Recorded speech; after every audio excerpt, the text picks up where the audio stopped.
दादर भाजी मार्केट परिसरात दिवसाढवळ्या मटका जुगार खुलेआम सुरू असल्याची स्थानिकांकडून गंभीर तक्रार करण्यात आली आहे।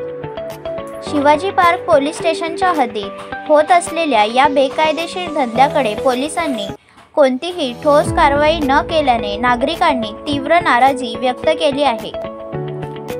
जुगार मटक्याच्या या उघडपणे सुरू असलेल्या व्यवहारामुळे परिसरात संशयास्पद व्यक्तींची वर्दळ वाढली असून महिला, विक्रेते, ग्राहक आणि रहिवाशांना त्रास सहन करावा लागत आहे। अनेक वेळा तक्रारी करूनही पोलीस हालचाल करत नसल्याने स्थानिकांमध्ये संतापाची भावना वाढत असल्याचे सांगितले जाते।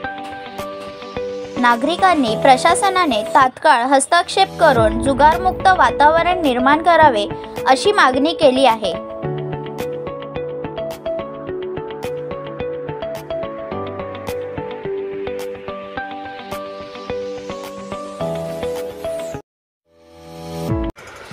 नवीन घडामोडी पाहण्यासाठी आजच आम्ही मुंबईकर 24 तासला लाईक करा, सबस्क्राईब करा आणि अपडेट रहा।